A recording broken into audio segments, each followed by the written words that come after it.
We have something slightly different to bring you on the Innovation Show this week.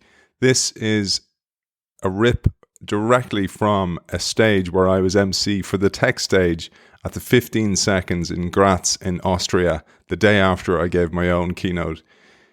I have 3 episodes of this live stage for you. The first is with Phaedra Boinodiris. She is the author of AI for the Rest of Us, and she is a brilliant speaker about ethics in AI, responsible AI, and women helping women in tech. I'll hand you over to Phaedra. You can find her at phaedra.ai. So I've considerate learning with witnesses. That's led to the work that I do today as a facilitator, as a keynote speaker, and emceeing events like this. We have got a brilliant lineup in store for you today. We're going to talk a lot about AI, trustworthiness in AI, cybercrime later on as well. We're going to talk about how to save the world from AI. We're going to talk about technology, time management, and much, much more besides. We're going to start off with something that's really important but not spoken about enough. There's a terminology in coding that you have garbage in, garbage out. You code garbage into technology, then that garbage stays with that technology. That very much goes for AI. For anybody who works in that field, you know that. And there's a lot of bias in AI because it's coded by people who have those biases. And being biased doesn't mean you're broken, doesn't mean anything's wrong. If you're human, you're biased. And we're joined today by a lady who's leading the charge for this type of awareness about trustworthiness in AI, about balance in AI and gender balance in AI. She's leading that charge. She's with IBM and she leads the division that works for trustworthiness in AI. So I'm delighted to welcome to the stage Phaedra Boinodiris. Thank you so much. I think he's really part Greek, not just Irish, because he pronounced it so well. Thank you, Aidan. Welcome, everybody. Good morning. I'm so pleased to be here with you today. So my job at IBM is that I help clients be more responsible curators of artificial intelligence. I can assure you right now, there is absolutely nothing easy about this job. In fact, I've taken to illustrating comics as my own form of art therapy because it's so challenging working within this space. But also, I've started to learn that I can use comics and humor as a means to teach, to be a better teacher, a better advocate for some of the lessons learned. And I'll probably repeat this, 5 times in this one single talk, but earning trust in something like artificial intelligence is not a technical problem. It's not a technical problem with a technical solution. It is a socio-technical problem, which means you really, really need a holistic approach. So I'm going to start telling you about some of the stories that have really inspired me to work in this space. But a little bit of background about me. Before joining IBM, my background was actually in games, video games, games for entertainment. I had been a serial entrepreneur in this space for about 14 years. I started the first scholarship program for women to pursue degrees in game design and development within the United States. I ended up joining IBM to lead our first serious games program, which is when you use video games to do something other than just entertainment, which is where I got really inspired by AI. This idea of intersection of artificial intelligence and play, you can do so much within this domain. Anyway, several years ago, I started to get angrier and angrier by what I was reading within the news. The idea in particular of organizations that were using artificial intelligence for blatant malintent in order to manipulate people.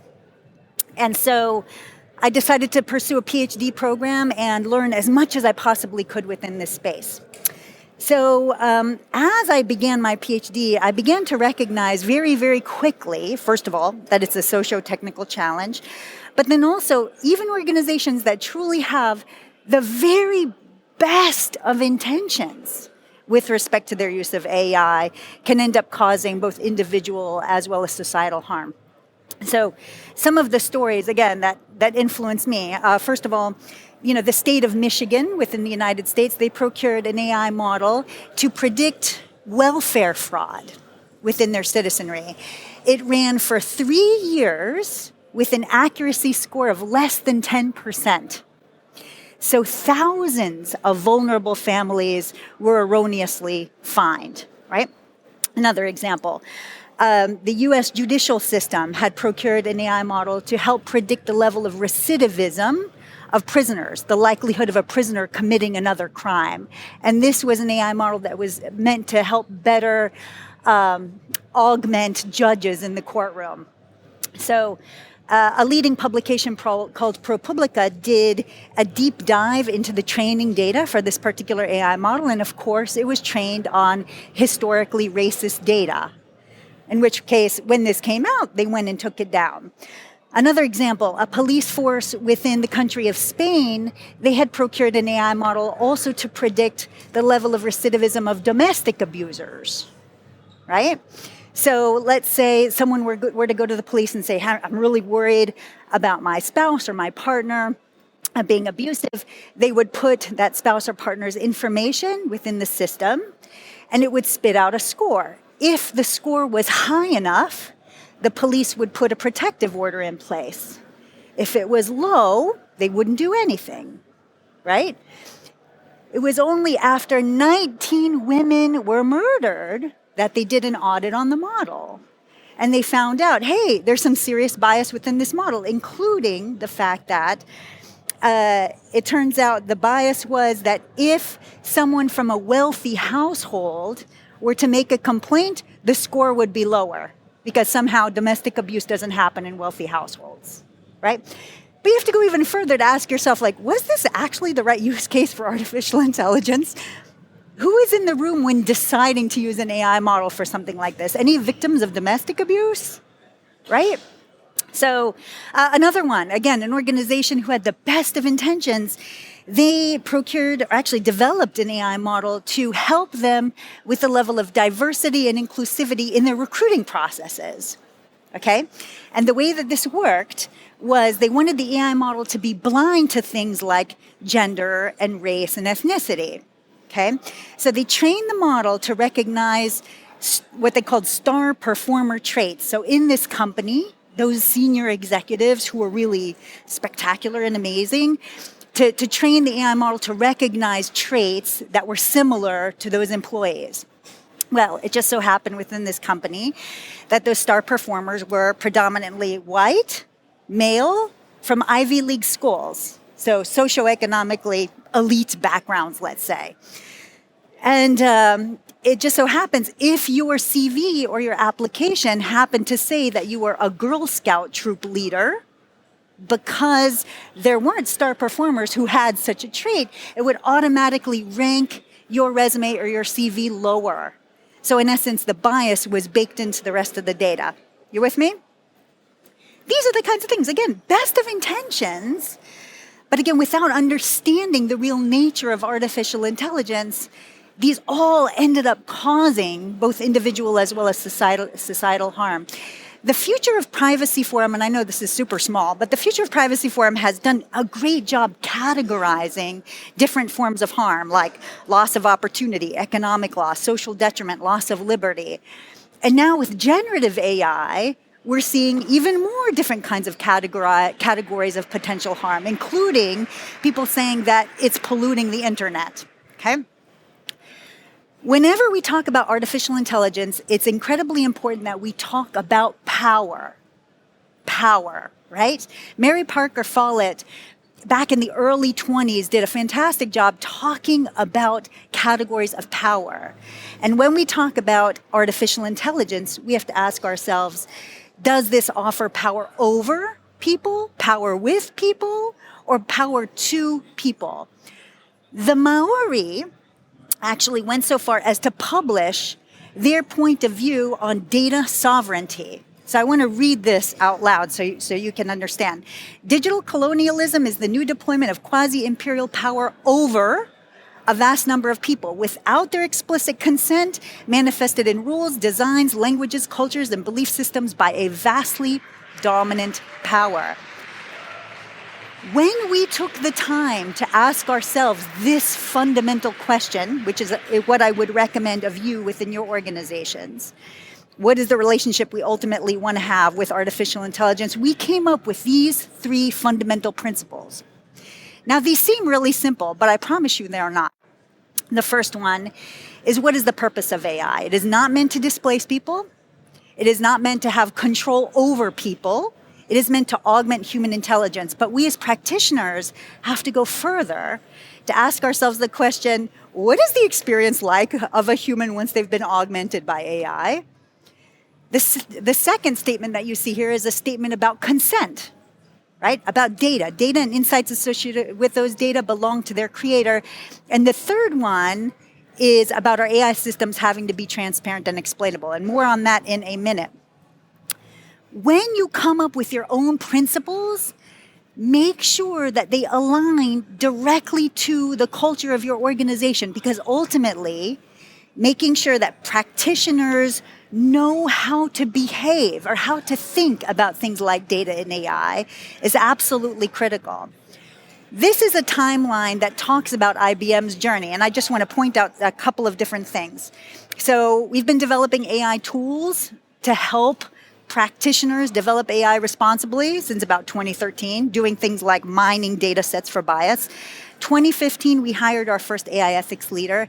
And in 2018, after a very important research study came out called Gender Shades, we published those principles that I just showed you and stood up our first AI ethics board. And I want you to notice the things that come after 2018 that we've learned as an organization we had to invest in, right? Including things like applied training for our practitioners, holistic training to understand things like disparate impact, standing up our first AI design guild.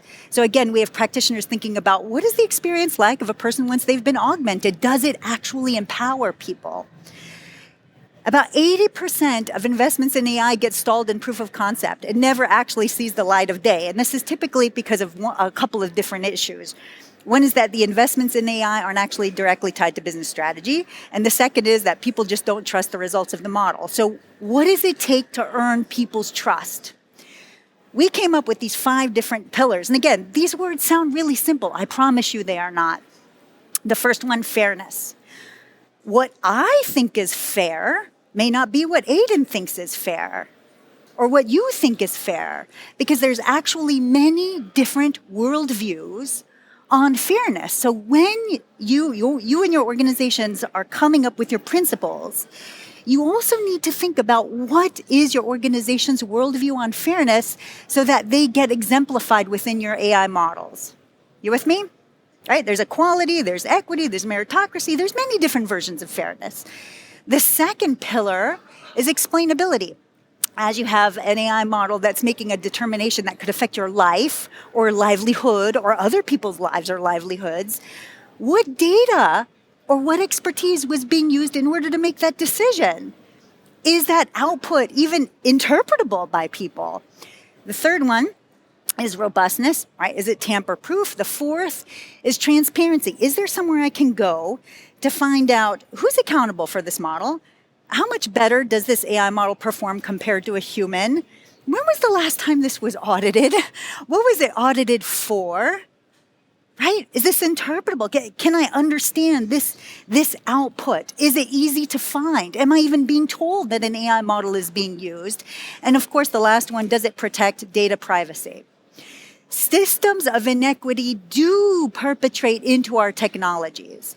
And anytime you talk about something that's socio-technical, a socio-technical challenge, you've got to talk about people, process, tools. And guess which one of these 3 is the hardest? You tell me, guess. People.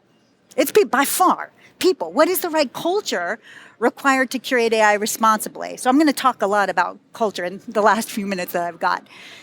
I'll start with this definition of the word data.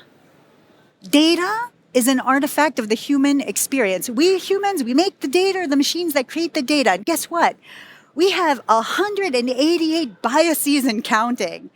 And there's actually profoundly good reasons why we have biases. artificial intelligence can be an incredible mirror to us, offering a reflection back on our own biases. The key, since all of our data is biased, and thus our AI models are biased, is to be transparent about our biases. Here's why. Here's the data we used. Here's the expertise behind it.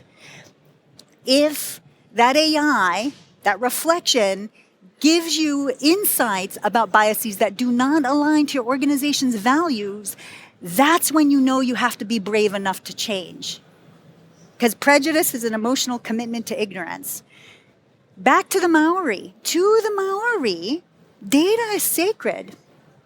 Data is absolutely sacred. In fact, the Maori lab came up with an AI model trained in the Maori language where they directly aligned the development of their AI model to the values of their people, right? Including things like making sure you offer attribution. This story, these sets of words came from this elder, right? A common myth is that 100% of the effort to develop AI is coding. This is incorrect. Over 70% of the effort to develop AI models is actually making sure you're picking the right data. So we have to have people trained to ask very hard questions about data, like, where did this come from? Is this representative? Was this gathered with consent? Is this even the right data to use for this particular use case of artificial intelligence?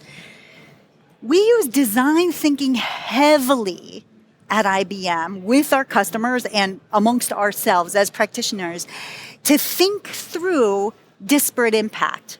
What are unintended effects of AI models? And then given an unintended, potentially harmful effect, what are the values of the organization? What are the rights of end users, whether they're employees or subjects?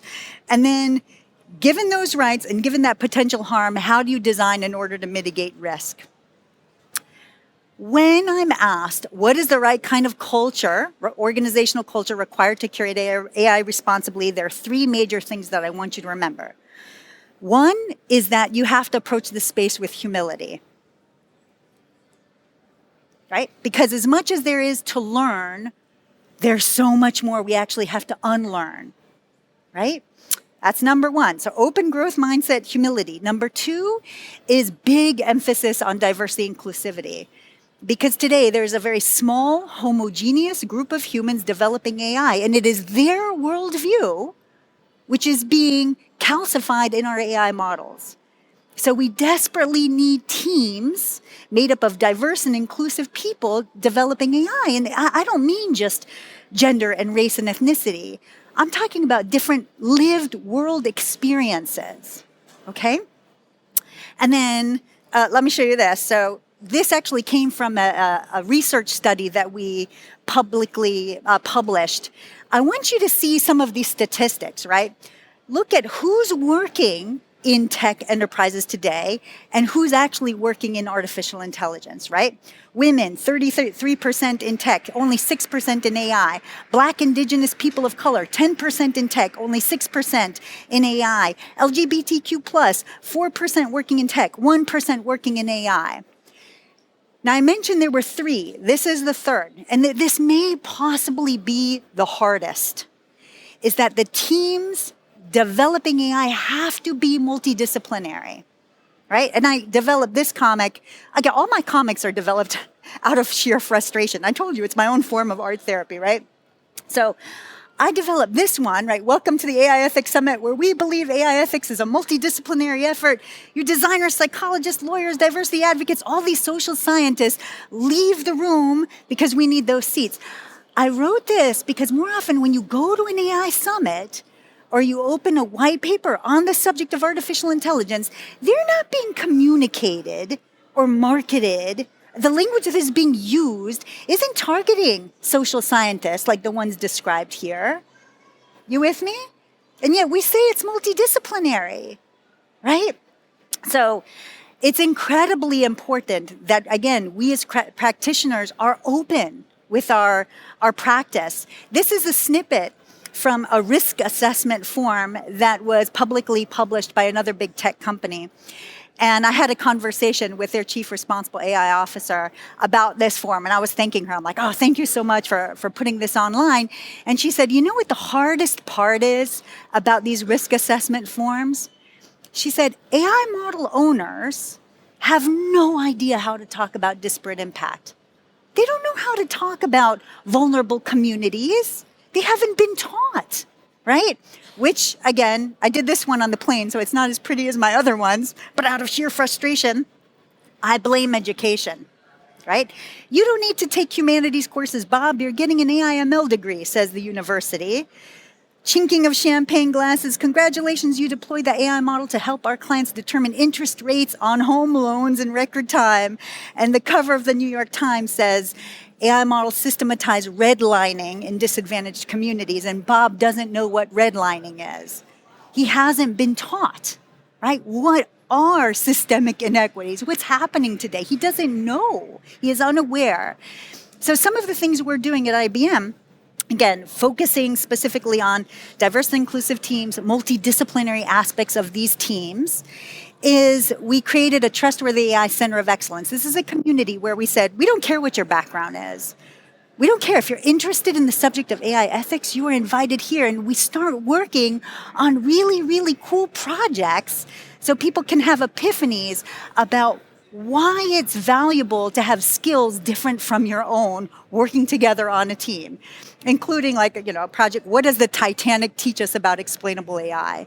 Imagine if you had an AI model that was offering predictions to passengers in the Titanic as to the likelihood of them getting a life raft, right? How do you even approach such a thing? How do you empower a passenger on the Titanic?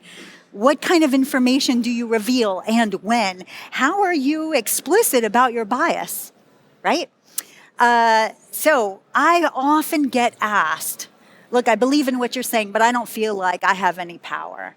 I am merely, a secretary or project manager or a data scientist within my company. I don't feel like I have power to steer the ship. What can I do? What you can do is help me advocate for a more accessible and inclusive conversation about this topic. Isn't it crazy today that if you're lucky enough to be able to take a class in something like data or AI ethics, you self-categorize as a computer scientist, a machine learning scientist, or a data scientist in a higher ed institution, and not everybody else, certainly not our next generation of legislators?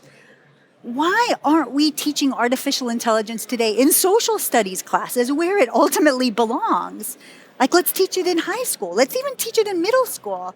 I was just telling my friend Nadine in the audience who I met last night, I was telling her, I presented this, right, this whole subject with all the design thinking exercises to about 400 Girl Scout troops about 2 weeks ago, along with their parents.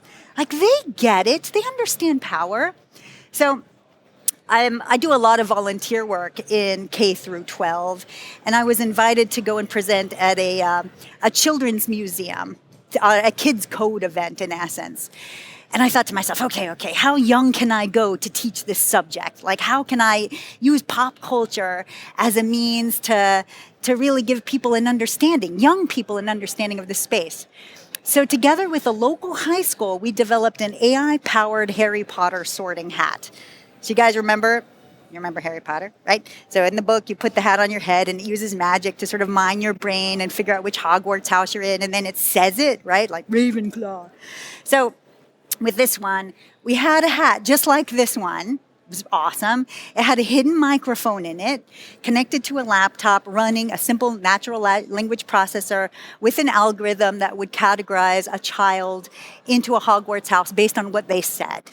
Right? And then the kids we were working with, they used Lego Mindstorm to actually get the lips on the hat to move, and the sound came through from the movie. It was really awesome. What I didn't tell anybody is that I rigged the hat, such that if any of my children, and I have 4, if any of my kids were to put the hat on their head and say something I guess they would say, it would put them in a Slytherin, which I knew would piss them off. Not that there's anything wrong with Slytherin, mind you, right? So it works great. I'm up on stage and my daughter, she was 14 at the time, she gets up, she puts the hat on her head and she says something I guess she would say. And the hat says, Slytherin. She crosses her arms and she glares at me and she says, Mom, you rigged the hat. And I said, let this be a lesson to you. Never trust an AI that's not fully transparent and explainable. You should be able to ask the hat, what data did you use about me to put me into Slytherin? Which actually ended up inspiring this comic. Right here she is saying, wait, why was I put into Slytherin? And there's all this gorpy math-splaining coming out about how the algorithm works. And she's still like, huh? Again, as a reminder to practitioners not to math-splain. Anyway, I hope this has been helpful. Just a few other comments. If you're interested in introducing this to kids, there's some fantastic resources out there. There are games out there that introduce children to algorithmic bias. We're working with a nonprofit called MindSpark that actually teaches this subject to kindergarten through 12th grade teachers. Again, irrespective of their course, whether it's computer science or biology or social studies or whatnot. And about a year ago, I started a nonprofit called Future World Alliance with a dear friend of mine at Microsoft. We're all actually in the same PhD program, focused on AI ethics, and now I'm going to the same school as Aidan. So we're curating coursework, things like games and songs and graphic novels and comics to introduce the subject to kids. But I'll have you consider as you go back to your jobs, when you see a job opening for a position in artificial intelligence, I beg you to remember what I told you here today. What are the kinds of skills that you're asking for in that role? Because I can't get schools to move to incorporate this kind of teaching in something like a social studies class if there aren't more opportunities saying, hey, it's really important that our practitioners understand things like disparate impact or how to design an AI model to empower people. I came out with a book, if you want to learn more about this subject, called AI for the Rest of Us. It's newly in print as of last week. And there's all these descriptions about our design thinking and how to build the AI-powered Harry Potter sorting hat. All of that info is in there as well. For those who don't know, Phaedra was a Cretan princess in the Greek myths, and it means brightness. Oh. And I want to say thank you for putting some brightness and light onto this subject. So important. I appreciate that. I was going to mention the book as well, AI for the Rest of Us. Question, Greg, right at the front here. Anybody else have a question? Because we only have a couple of minutes. And Phaedra, are you around if somebody wants to grab you? I'm totally around. Okay. And reach out to me on LinkedIn if you want to talk to me in private. Okay. So I think it's pretty well established that we need transparency and auditability and explainability. But are there any emerging models for remedy and liability? Yes, with respect to remedy, I would say there's a more and more interest in asking for things like making sure that the AI models better represent the communities that they serve. I'm seeing more and more of an emphasis on this, which again goes back to power. Does it give power to those communities? With respect to liability, there's also, of course, a movement with respect to legislation. And we're seeing pockets of legislation. Like, for example, there was a big announcement with respect to the new EU AI Act, which is just now rolling out here within the European Union. But then also there are other pockets that are focused on specific aspects of artificial intelligence. Like, for example, in New York City, there's a set of regulations that they focus specifically on AI models and automation dedicated to HR systems. Like if you're using it for either recruiting or determining pay or who gets a promotion or whatnot, there's a whole set of rules that New York City holds corporations accountable to.